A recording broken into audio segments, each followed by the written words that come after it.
Welcome two point classes. आप देख रहे हैं लास्ट टाइम मैथ रिविजन्स। चलिए हम लोग बात कर लेते हैं क्या है वृत्तों से संबंधित क्षेत्रफल।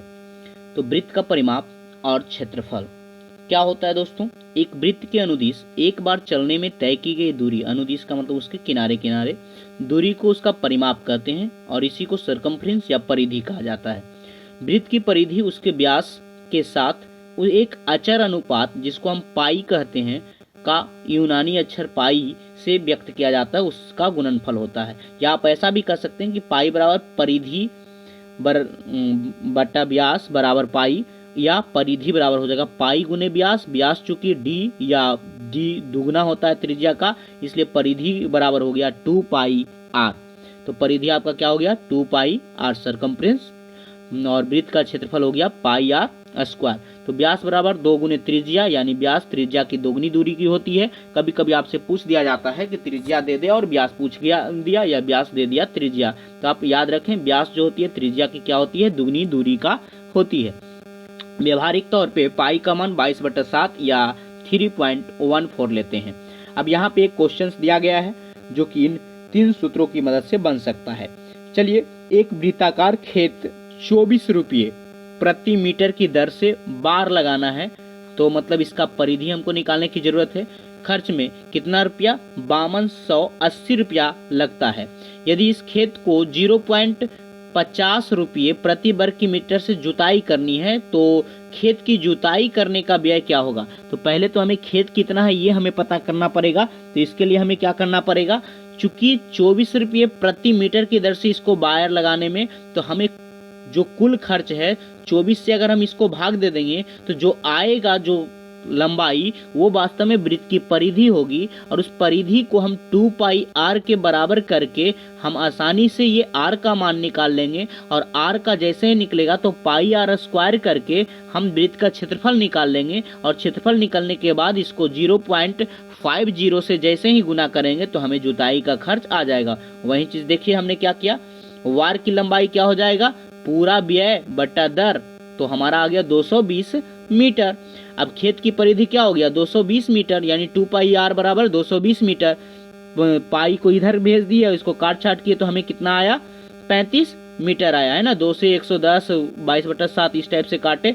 खेत का क्षेत्रफल क्या पाई आर स्क्वायर, तो 22/7 गुने 35 गुने 35, तो 7 पचे 35, और ये हमारा आ गया इतना 22 गुने 5 गुने 35। अब इसको हमको कितना से गुना करना है 0.50 से, चूंकि इतना ही रुपया जुताई में लगता है। इसको जैसे उतने से गुना किए तो हमारा क्या आ गया 1925।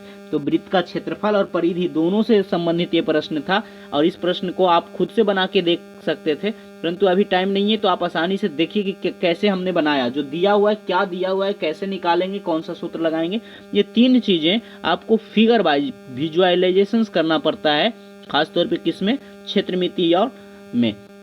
चलिए आगे देखते हैं त्रिज्यखंड। अब त्रिज्यखंड क्या होता है, तो एक वृत्त के क्षेत्र का वह भाग जो 2 त्रिज्याओं और संगत चाप से घिरा हुआ हो। 2 त्रिज्या और संगत चाप, 2 त्रिज्या संगत चाप से घिरा हुआ परिबद्ध, यानी उसका टुकड़ा उस वृत्त का त्रिज्यखंड कहलाता है। जहां ए ओ बी ये क्या है, एक त्रिज्यखंड है जहां पे कौन कौन है, ए ओ बी है। वृत्त का कोण क्या है, ए ओ बी है। अब वृत्तखंड किसको कहते हैं, तो कहता है वृत्त के जीवा तथा चाप से घिरे क्षेत्र को हम क्या कहते हैं, वृत्तखंड कहते हैं, और त्रिज्या तथा चाप से घिरे क्षेत्र को त्रिज्यखंड कहते हैं। ठीक है, तो इसमें छोटा वाला हिस्सा लघु त्रिज्यखंड वृत्तखंड और बड़ा वाला हिस्सा दीर्घ वृत्तखंड कहलाता है। आगे दोस्तों त्रिज्यखंड का क्षेत्रफल। त्रिज्यखंड का क्षेत्रफल क्या होता है, तो जब केंद्र पर बने कोण का अंशीय माप कितना होता है, वृत्त के केंद्र पर 360 होता है, तो त्रिज्यखंड का क्षेत्रफल भी क्या हो जाएगा 360 के लिए पाई आर स्क्वायर होता है। तो जब केंद्र पर बने कोण का मान 1 डिग्री अगर हो जाए तो ये हो जाएगा पाई आर स्क्वायर बटा 360, चूंकि 360 डिग्री में पाई आर स्क्वायर बनता है। अगर थीटा डिग्री हो जाए तो थीटा बटा 360 गुने पाई आर स्क्वायर हो जाएगा। अतः हम कहेंगे कि थीटा कोण के लिए त्रिज्यखंड का क्षेत्रफल क्या हो गया, थीटा बटा 360 गुने पाई आर स्क्वायर। इसी तरह संपूर्ण वृत्त 360 में 2 पाई आर बनता है, तो थीटा के लिए थीटा बटा 360 गुने 2 पाई आर, जिसको हम चाप की लंबाई के नाम से भी जानते हैं। वृत्तखंड का क्षेत्रफल क्या हो जाएगा, अगर आप गौर से देखें तो ये त्रिज्यखंड का ही टुकड़ा है जिसमें से त्रिभुज का क्षेत्रफल घटा दिया जाए। त्रिभुज का क्षेत्रफल आप कैसे घटाएंगे? इस कोण की मदद से। अगर त्रिभुज का क्षेत्रफल एक ये भी होता है 1/2 आर स्क्वायर साइन थीटा, तो आप इससे निकाल लें। अगर थीटा का मान ऐसा रहे, जैसे मान लीजिए कि थीटा का मान आपको दिया हुआ है 60 डिग्री, तो साइन 60 का तो मान जानते हैं, तो वो रख दीजिएगा यहाँ। साइन 45 डिग्री इस टाइप से दिया है, साइन 30 डिग्री, मतलब यहाँ पे कोण दिया हो रहा है, तो आप ये वाला फार्मूला ही यूज कीजिएगा त्रिभुज का क्षेत्रफल निकालने के लिए। कौन? 1/2 आर स्क्वायर, आर मतलब वृत्त की त्रिज्या, और साइन थीटा। क्लियर हो गया हो दोस्तों? तो त्रिज्यखंड के क्षेत्रफल में त्रिभुज का क्षेत्रफल घटा देते हैं तो हमें निकल जाता है वृत्तखंड का क्षेत्रफल, और अगर पाई आर स्क्वायर में हम लघु वृत्तखंड का क्षेत्रफल घटा देते हैं तो हमें निकल जाता है दीर्घ वृत्तखंड का क्षेत्रफल। अब दीर्घ वृत्तखंड का क्षेत्रफल पाई आर स्क्वायर माइनस लघु त्रिज्यखंड का क्षेत्रफल। अब चलिए एक क्वेश्चन कर लेते हैं। क्वेश्चन क्या है यहाँ पे कि त्रिज्या 4 सेंटीमीटर, कितना 4 सेंटीमीटर कि एक वृत्त के त्रिज्यखंड का क्षेत्रफल ज्ञात कीजिए जिसका कोण कितना है 30 डिग्री है। तो त्रिज्यखंड का क्षेत्रफल क्या हो जाएगा? दोनों का, लघु और दीर्घ का। तो पहले 30 डिग्री के निकालेंगे, तो 30/360 गुने पाई आर स्क्वायर, पाई का मान कितना ले लिए 3.14 गुने 4 गुने 4, तो ये कट गया, तो और कट के आ गया कितना, ऊपर वाला गुना कर दिए तो 416, मतलब ये कटेगा तो टोटल काट के हम कितना कर दिए 12 तिया 36, 4 तिया 12, ठीक है। तो ये 12 बार में कटा नीचे, और यह 4 तिया 12, 4 गुने इतना, टोटल गुना भागा करके कितना आ गया 4.19, चूंकि क्षेत्रफल है इसलिए। अब संगत दीर्घखंड, दीर्घ त्रिज्यखंड का तो क्या करेंगे, लघु वाला को वृत्त के क्षेत्रफल में घटा देंगे तो हमें निकल जाएगा, वही किया गया है। ठीक है दोस्तों, आगे है वैकल्पिक विधि की दीर्घखंड का क्षेत्रफल क्या कर रहे हैं 360 माइनस थीटा बटा 360। अगर डायरेक्ट आप दीर्घखंड का निकालना चाहते हैं तो आप ऐसे भी निकाल सकते हैं। थीटा का मान अगर 180 से कम है तो आप क्या करें 360 में घटा दें और उतना बता 360 गुने पाई आर स्क्वायर कर दें, आसानी से आपको वही मान आ जाएगा। एक और भी क्वेश्चन यहाँ पे देख रहे हैं। क्वेश्चन क्या है कि त्रिज्या आर वाले वृत्त के उस त्रिज्यखंड का क्षेत्रफल जिसका कोण कितना है दोस्तों, कोण पी है तो निम्नलिखित में क्या होगा। तो पी कोण के लिए, चूंकि कोण पी है, ठीक है, पी क्या है, कोण है, तो आप याद रखें क्या होता है हमारा थीटा बटा 360, मतलब पी बटा कितना हो गया 360 गुने त्रिज्यखंड का क्षेत्रफल क्या होता है पाई आर स्क्वायर।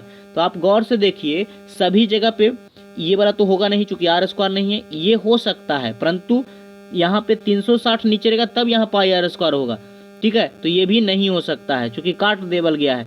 हाँ, ये ऊपर भी 2 से गुना, नीचे भी, तो डी वाला हमारा आंसर होगा। ठीक है दोस्तों, आगे देखते हैं। आकृति में दर्शाए गए वृत्तखंड का क्षेत्रफल ज्ञात कीजिए। वृत्तखंड का क्षेत्रफल ज्ञात कीजिए, और वृत्त की त्रिज्या आप देख सकते हैं। तो वृत्तखंड का क्षेत्रफल बराबर क्या होता है आपको पता है ना, 120 डिग्री था भलू। तो वृत्तखंड का क्षेत्रफल तो क्या करेंगे, त्रिज्यखंड का पहले क्षेत्रफल निकाल लिए थीटा बटा 360 गुने पाई आर स्क्वायर से, तो हमें 462 निकला।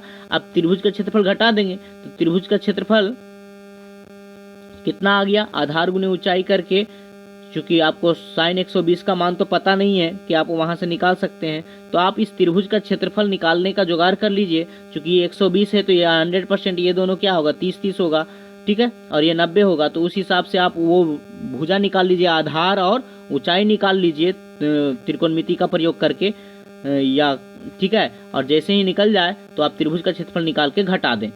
आगे दोस्तों, त्रिज्या 21 सेंटीमीटर वाले वृत्त की चाप केंद्र पर 60 डिग्री का कोण अंतरित करता है। चाप की लंबाई तो क्या होता है थीटा बटा 360 गुने 2 पाई आर। चाप की लंबाई थीटा बटा 360 गुने 2 पाई आर, सबका मान रख देते हैं, काट छाट देते हैं। जैसे ही काटे हमारा आंसर रेडी है। क्या हो गया, थीटा का मान 60, 360, तो 6 बार में कटा, इसके बाद 3 दूनी 6, 7 21, ठीक है, 7 से 7 कटा, तो हमारा आंसर आ गया 22। आगे है दोस्तों, चाप द्वारा बनाए गए त्रिज्यखंड का क्षेत्रफल क्या होगा। तो त्रिज्यखंड का क्षेत्रफल क्या होता है थीटा बटा 360 गुने पाई आर स्क्वायर, उससे हम आसानी से निकाल लिए। वैसे ही संगत जीवा द्वारा वृत्तखंड का क्षेत्रफल, तो हमारा वृत्तखंड का क्षेत्रफल क्या होता है, त्रिभुज का क्षेत्रफल घटा देते हैं, त्रिभुज का क्षेत्रफल 1/2 R square sine theta, sine theta का मान रख देंगे तो साइन 60, ये हमारा हो गया वृत्तखंड का क्षेत्रफल। आगे दोस्तों, आयतन तथा क्षेत्रफल संबंधी ठोस आकृतियों संबंधी यहाँ पे जो आकृतियां आपको पढ़ने हैं इसके फार्मूले आपको याद रहने चाहिए। सबसे पहले घनाभ, तो घनाभ का कुल पृष्ठ क्षेत्रफल मतलब चारों तरफ से घेरने के लिए क्या हो जाएगा 2 into L B plus B H plus L H. आयतन क्या होता है एल बी एच, विकर्ण क्या होता है root under L square plus B square plus H square. वहीं घन क्या हो जाएगा कुल पृष्ठीय क्षेत्रफल 6 भुजा स्क्वायर, आयतन क्या हो जाएगा भुजा क्यू और विकर्ण क्या हो जाएगा रूट 3 गुने भुजा। आगे दोस्तों ठोस आकृति वक्र सतह क्या हो जाएगा बेलन शंकु अर्ध गोला। तो बेलन का आप देख सकते हैं आधार चूंकि वृत्ताकार होता है इसलिए पाई आर स्क्वायर, वक्र पृष्ठ 2 पाई आर एच चूंकि किनारे वाला ऊपर की ओर जाता है, और संपूर्ण पृष्ठ 2 पाई आर वक्र पृष्ठ प्लस आधार का क्षेत्रफल, तो चूंकि दो आधार होता है इसलिए 2 pi R square, 2 pi R को कॉमन ले लिए तो 2 pi R into H plus R हो गया। ठीक है दोस्तों, आगे है शंकु। तो शंकु के आधार का क्षेत्रफल पाई आर स्क्वायर, वक्र पृष्ठ पाई आर एल और संपूर्ण पृष्ठ का क्षेत्रफल क्या हो जाएगा pi R into L plus R. आधार का क्षेत्रफल क्या हो जाएगा पाई आर स्क्वायर, वक्र पृष्ठ का क्षेत्रफल क्या हो जाएगा 2 पाई आर स्क्वायर और संपूर्ण पृष्ठ का क्षेत्रफल क्या हो जाएगा 2 pi R square plus pi R square. तो ये टोटल मिलकर क्या हो गया 3 पाई आर स्क्वायर। आगे है दोस्तों आधार की परिधि से आप आयतन निकाल सकते हैं, तो 2 पाई आर आधार की परिधि और आयतन क्या हो जाएगा आधार का क्षेत्रफल गुने ऊंचाई, तो पाई आर स्क्वायर एच किसका बेलन का, इसका क्या हो जाएगा आधार की परिधि हो जाएगा 2 पाई आर और आयतन हो जाएगा 1/3 पाई आर स्क्वायर एच।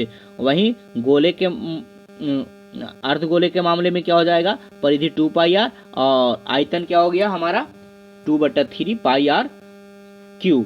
वहीं गोला का क्या हो जाएगा संपूर्ण पृष्ठ 4 पाई आर स्क्वायर और आयतन क्या 4/3 पाई आर क्यू।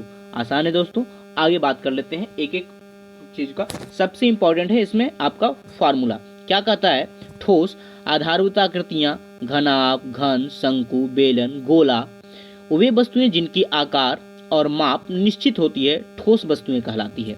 घनाभ जिनका फलक कितने फलक होते हैं, फलक मतलब सतह, तो टोटल 6 होते हैं। ठीक है, आयतन क्या है एल बी एच जहां एल लंबाई बी चौड़ाई एच ऊंचाई है। कुल पृष्ठीय क्षेत्रफल 2 into L B plus B H plus L H और विकर्ण क्या होगा root under L square plus B H square plus H square.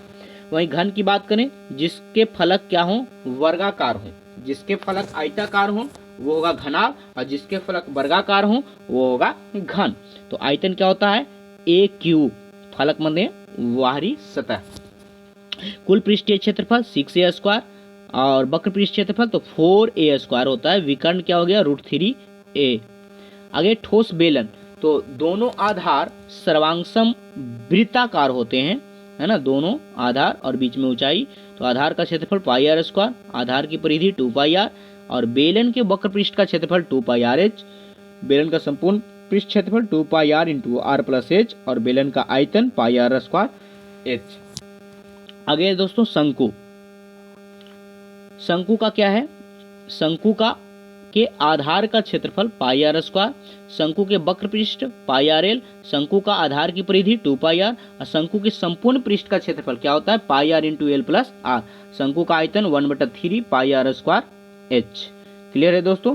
गोला का क्या होगा जैसे कंचे की गोली फुटबॉल क्रिकेट बॉल ये सब, तो गोले के संपूर्ण पृष्ठ का क्षेत्रफल होता है 4 पाई आर स्क्वायर और आयतन क्या होता है 4/3 पाई आर क्यू। अर्धगोले का गोलों के दो समान भागों को अगर टुकड़े कर दिया जाए तो अर्धगोला कहलाएगा। वक्र पृष्ठ क्षेत्रफल 2 पाई आर स्क्वायर और अर्धगोले का संपूर्ण पृष्ठ क्षेत्रफल 2 pi R square plus pi R square तो 3 पाई, अर्धगोले का आयतन 2/3 पाई आर क्यू।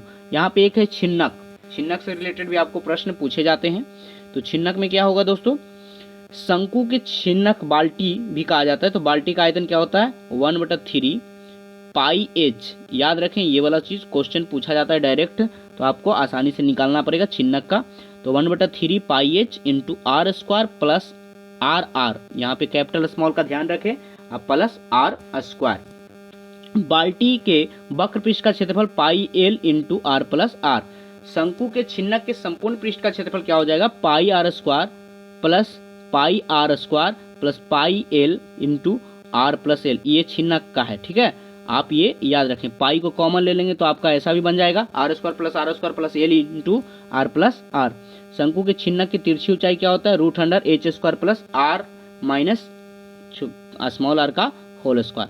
अब यहाँ पे ये आपका क्वेश्चन बहुत इंपॉर्टेंट है, बार बार पूछ दिया जाता है तो क्या है 45 सेंटीमीटर ऊंची बाल्टी के सिरों की त्रिज्याएं 28 और 7 है। ठीक है, तो इसका आयतन क्या होगा? हम लोग तो इसका क्या किए थे कि जनरली तौर पे इसको काट छाट करने के बजाय डायरेक्ट आंसर ही याद कर लिए थे। इसका आंसर आपका आएगा 548 510। ठीक है, तो आप यहाँ पे देख सकते हैं क्या है, शंकु का छिन्नक का आयतन हम फार्मूला लगा दिए क्या, 1/3 pi H into R square plus R R. ठीक है, R square plus R R. ठीक है, तो 1/3 पाई का मान 22/7, एच का मान 45, कैपिटल आर का मान मतलब बड़ी त्रिज्या का मान 28, छोटी त्रिज्या का मान 7 और बड़ी त्रिज्या छोटी त्रिज्या सबका मान रख दिए। तो हमने जब इसको सोल्व किया तो आपका ये इस टाइप से आते जाएगा और सोल्व करने के बाद लास्ट में आपका क्या आएगा 48,510 आएगा। ठीक है, आगे है दोस्तों, उस गोले का पृष्ठ क्षेत्रफल निकालें जिसका व्यास इतना है। तो व्यास जब 14 है तो त्रिज्या क्या हो जाएगा 7 हो जाएगा और पृष्ठ क्षेत्रफल क्या होता है 4 पाई आर स्क्वायर। आप सबका मान रख दीजिए। तो क्षेत्रमिति में केवल फार्मूले का कमाल है और गुना भागा का। ठीक है, आगे है दोस्तों, 8 सेंटीमीटर त्रिज्या वाले एक गोले का 1 सेंटीमीटर त्रिज्या वाले में, तो चूंकि यहाँ आयतन से रिलेटेड प्रश्न है तो बड़ी गोली का आयतन कितना हो गया 4/3 पाई आर क्यू। तो ये आपका इतना हो गया 4/3 22/7 गुने 8 क्यू। यहाँ याद रखें कि जब छोटे गोले में ही बदलना है, किसी और में बदलना रहता तब आपको इसका कैलकुलेशन करके मान निकालना होता, परंतु जब गोले में ही बदलना है तो आप कैलकुलेशन मत कीजिए, क्योंकि आधा तो कट जाएगा फार्मूले का जो कांस्टेंट टर्म होगा। तो छोटी गोली का आयतन क्या होगा 4/3 गुने 22/7 इतना। अब गोलियों की संख्या के लिए आप बड़े में छोटे से भाग दे दीजिए, तो क्या हो गया 4/3 22/7 22/7 कट गया। 8 का क्यू कितना 512, मतलब 512/1 512 गोली बनाया जा सकता है। आगे एक एग्जाम्पल कि 12 सेंटीमीटर व्यास के एक वृत्तीय बेलन जल में अंशतः डूबा हुआ है, तो उसमें 6 सेंटीमीटर व्यास का एक गोला पूर्णतः डुबा दिया जाता है, तो बेलन में जल की सतह कितनी ऊंचाई तक बढ़ेगी। तो चलिए देखते हैं क्या है दोस्तों। प्रश्न कि गोले का व्यास कितना है 6 सेंटीमीटर, गोले की त्रिज्या क्या हो जाएगी 3 सेंटीमीटर, गोले का आयतन कितना हो जाएगा आप समझ सकते हैं, ये हो गया 36 पाई। पाई का मान अभी नहीं रखें क्योंकि बेलन में भी पाई आएगा, पाई से पाई कैंसिल होगा है ना, या घटेगा। तो क्या हो जाएगा, माना जल की सतह कितनी ऊंची ऊपर उठ गई, एच ऊपर उठ गई, तो उठे हुए जल का आयतन कितना होगा गोले के आयतन के बराबर है ना दोस्तों। तो क्या हो जाएगा, या अति कर सकते हैं तो पाई आर स्क्वायर, आर चूंकि कितना है 6 है ना, तो 12 चूंकि व्यास 6 था तो क्या हो गया 12/2 का स्क्वायर प्लस इंटू एच। तो यहाँ पे आपका क्या हो गया उठे हुए जल का आयतन कितना 36 पाई एच, और इधर क्या हो गया 36 पाई कट गया तो एच का मान कितना हो गया 1, तो जल का स्तर कितना उठा 1 उठा। ठीक है दोस्तों, आगे है आपका अगला पार्ट है संख्यांकिकी। तो चलिए संख्यांकी देखते हैं। संख्यांकी में आपको 2 टाइप के क्वेश्चन आते हैं, एक वर्गीकृत के लिए एक अवर्गीकृत के लिए। अवर्गीकृत के लिए आपसे जो भी पूछा जाएगा वो मूल रूप से ऑब्जेक्टिव में पूछा जाएगा और वर्गीकृत आंकड़ों के लिए सब्जेक्टिव में। ये दोनों को केंद्रीय प्रवृत्ति माध्य माध्यिका बहुलक, माध्य माध्यिका और बहुलक याद रखें, ये तीनों के तीनों क्या है केंद्रीय प्रवृत्ति है, मतलब आंकड़े का केंद्रीय मान है। माध्य किसको कहते हैं, तो चलिए दिए गए आंकड़ों के कुल प्रेक्षणों ऑब्जर्वेशंस के योगफल एवं प्रेक्षणों की कुल संख्या के अनुपात को औसत या माध्य कहते हैं। वर्गीकृत आंकड़ों का माध्य निकालना बहुत आसान है। अगर अवर्गीकृत का तो जो दिया गया है जैसे 2 5 3 4 ऐसा दिया गया है तो इन सबको जोड़ दीजिए, और चूंकि 4 गो है ना तो इसको 4 से भाग दीजिए, वो अवर्गीकृत आंकड़ों का माध्य निकल जाएगा। आसान है, वो आपका अलग अलग संख्या के तौर पे भी दिया जा सकता है। तो सबसे पहले प्रत्येक वर्ग ये आपको दिया रहेगा, वर्ग अंतराल इसको और इसको बारंबारता कहते हैं। मध्य बिंदु या वर्ग चिन्ह ऊपरी और निचली सीमाओं का औसत निकालकर ज्ञात किया जाता है। जैसा कि आप देख रहे हैं वर्ग चिन्ह कैसे ज्ञात किया जा रहा है, दोनों को जोड़ के 2 से भाग देके क्या किया जा रहा है, दोनों को जोड़ के 2 से भाग देके निकाला जा रहा है। आगे दोस्तों, ठीक, तो हमारा कैसा बन गया ये अंतराल, ये आपका वर्ग अंतराल, ये बारंबारता ये पहले से दिया हुआ था, वर्ग चिन्ह इसको x, तो सिग्मा एफ मतलब माध्य बराबर हमारा होता है सिग्मा एफ एक्स बटा सिग्मा एफ। तो एफ तो हमें दिया हुआ रहता है, एक से हमने निकाला वर्ग चिन्ह, ये दोनों को जोड़ के 2 से भाग दे के, और उसके बाद इन दोनों को गुना करके हम यहाँ fx निकाले और सबको जोड़ दिए तो 1860 आया, और f को जोड़े तो 30 आया, तो 1860/30, ये हमारा आंसर आ गया कितना, 62। तो आशा है कि आप fx सिग्मा fx बटा सिग्मा f करके आप आसानी से क्या निकाल सकते हैं, माध्य निकाल सकते हैं। आगे है दोस्तों बहुलक। प्रेक्षणों का वह मान जो सबसे अधिक बार आता है उसको हम बहुलक कहते हैं। तो इस हिसाब से एक उदाहरण, 20 परिवार के सदस्यों का वर्गीकृत आंकड़ा इस टाइप से है। तो इस आंकड़े में आप सबसे अधिक कौन आया है, 8 आया है, तो आपका ये बहुलक वर्ग हो गया 3 से 5। क्या हो गया, 3 से 5 अधिकतम बारंबारता वाला वर्ग अंतराल। तो बहुलक वर्ग की निम्न सीमा कौन है, 3, और उच्च सीमा क्या हो गया, 2। तो बहुलक वर्ग के ठीक पहले की बारंबारता को f0 कहते हैं। पहले वाला ये हो गया कितना, f0, f1, और ये हो गया f2। तो हमारा बहुलक सूत्र क्या होता है, उसमें सारे का मान रख देंगे। तो बहुलक सूत्र होता है हमारा L यानी निम्न सीमा बहुलक वर्ग की इंटू क्या है, f1 माइनस f0, चूंकि ये f1 क्या है, सबसे बड़ा वाला है ना, उसके आगे वाला, और 2f1 minus f0 minus f2 गुने h, सबका मान रख के कैलकुलेशंस करें तो 3 पॉइंट इतना, ये हमारा बहुलक आ गया। ठीक है दोस्तों, नेक्स्ट है माध्यक।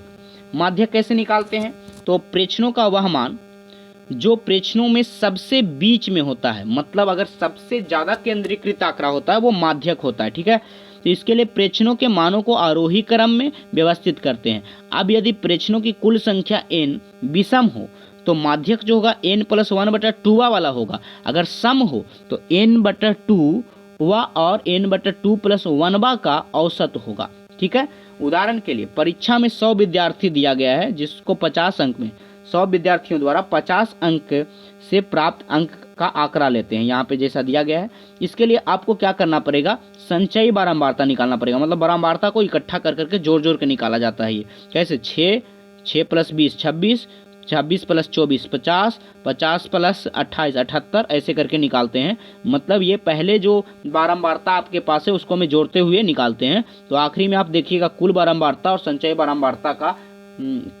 आखिरी वाला टर्म सेम आ जाएगा। तो जो सम संख्या है 100 क्या है, सम संख्या है। अब यहाँ पे आप एक नॉर्मल मेथड भी यूज कर सकते हैं कि सम संख्या है तो n/2 और n+1 के प्रेक्षण, तो 50वां और 51वां प्रेक्षण क्या हो जाएगा, तो 28 और 29 ये प्राप्तांक था ना, तो 28 50वां और कितना 51 के बीच होगा, तो 28 होगा और 29 के बीच होगा औसत मान, तो कितना आ गया 28.5 आ गया। अब है कि वर्गीकृत आंकड़ों के माध्यक कैसे निकालेंगे। तो ये आप इसके लिए आपको क्या दिया रहेगा, वर्ग अंतराल दिया रहेगा, बारंबारता दिया रहेगा, तो आपको CF निकालना है, मतलब संचयी बारंबारता। जैसे संचयी बारंबारता निकालने के लिए अभी प्रोसेस बताए, सबको इकट्ठा करते जाइए। जैसे ही इकट्ठा किए तो हमारा क्या आ गया, इतना। अब इसमें एक सूत्र होता है, उस सूत्र के हिसाब से आपको चलना है। क्या, n/2 क्या है, n/2 से अधिक और उससे निकटतम कौन है, तो उससे निकटतम वाला n/2, चूंकि टोटल कितना है, n का मतलब कुल बारंबारता, तो 53, 52 का आधा 26 के आसपास 29, तो कौन हो जाएगा 53, 29। तो 60 से 70 वाला 29 में है ना, 60 से 70 वाला 29 में है। ठीक, तो क्या हो जाएगा, माध्यक वर्ग हो गया हमारा 60 से 70, और इसका सूत्र क्या होता है, L × n/2, n का मतलब कुल बारंबारता माइनस संचयी बारंबारता। अब ये संचयी बारंबारता पहले वाला होता है, ठीक उसके पहले वाला बट्टा उस वर्ग की बारंबारता। तो ये आपको याद रहना चाहिए सूत्र। ठीक है, तो L माध्यक वर्ग की निम्न सीमा है जो 60 है, n प्रेक्षणों की संख्या है ना, कि कुल कितना प्रेक्षण है, तो n क्या है हमारा 53 आया है। आगे CF क्या है, माध्यिका वर्ग की ठीक पहले की संचयी बारंबारता, तो उसके ठीक पहले की संचयी बारंबारता आप देख लीजिए कितना है, 29 के पहले 22 है। ठीक है, तो CF का मान क्या हो जाएगा, 22 हो जाएगा। F यहाँ पे आप देख सकते हैं, F क्या हो जाएगा, उसके बारंबारता, उसकी बारंबारता। ठीक है, तो इसका 60 से 70 का बारंबारता कितना है, 7 है, तो हमारा इसका मान 7 हो गया। और ये क्लास इंटरवल मतलब वर्ग अंतराल कितना है, 10 का है। ठीक है, और सबका मान रखे तो ये। अब ये सूत्र भी पूछा जाता है आपसे कि उपयुक्त तीनों केंद्रीय प्रवृत्तियों के, आप इससे एक क्वेश्चन आता ही है कि 2 चीज दे दिया, माध्यिका बहुलक दे दिया आपको माध्यक निकालने के लिए। तो याद रखें 2 माध्य और बहुलक जुड़ के बनता है 3 माध्यक।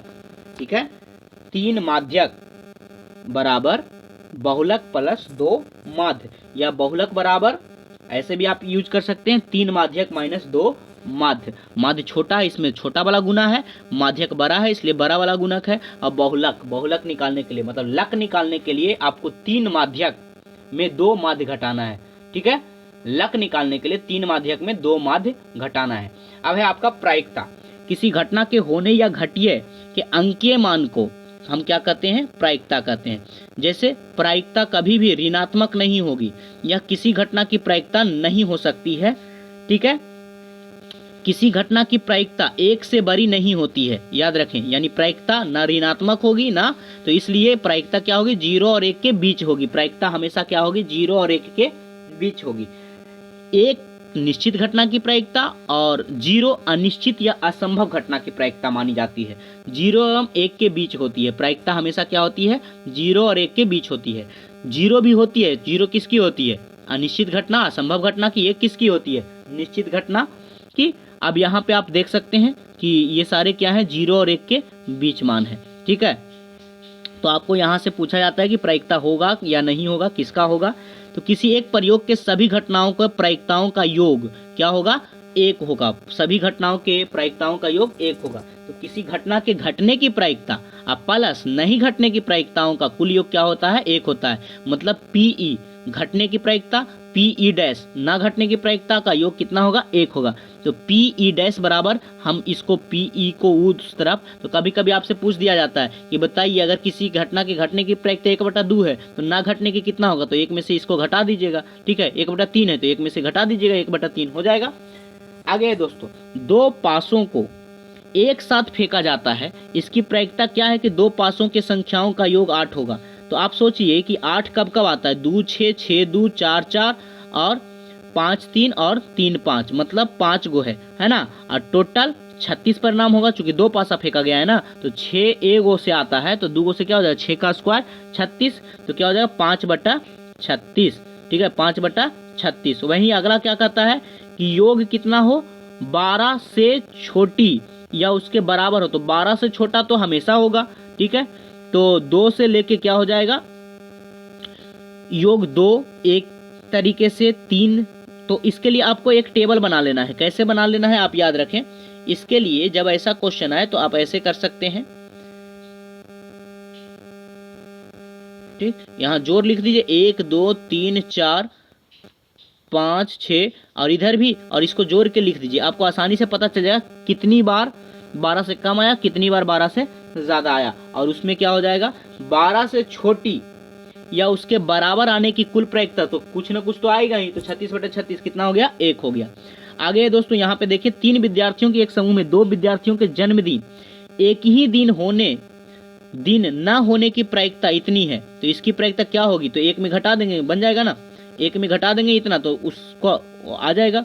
आगे कहता है किसी घटना की 0.5 उसका है, तो ई नहीं होने की प्रायिकता क्या होती है, 1 में घटा देंगे। ठीक है, 2 सिक्कों को एक साथ उछाला जाता है। ठीक, 2 शीर्ष आने की प्रायिकता क्या है, तो 2 शीर्ष तो ठीक है 2 सिक्कों में, तो 2 शीर्ष कब आता है, केवल 1 बार आता है ना। दोनों शीर्ष 1 बार आता है, इसलिए इसकी प्रायिकता क्या हो जाएगी, 1/4 हो जाएगी। फिर कहता है कम से कम 1 शीर्ष, तो 3 बार आता है, तो इसलिए इसकी प्रायिकता क्या हो जाएगी, 3/4 हो जाएगी। आगे कहता है एक पासे को 1 बार उछाला जाता है, 6 आने की प्रायिकता, तो एक पासा में 1 ही 6 होता है, इसलिए 1/6 हो जाएगा। गुड लक दोस्तों, आप जाकर रिवाइज करें और जाकर अच्छे तरीके से एग्जाम दें, और बेस्ट ऑफ लक। आपका हमने रिविजन्स जो करवाना था वो करवाए। आप एक बार फार्मूले देख लें और उसके बाद आपको डरने की जरूरत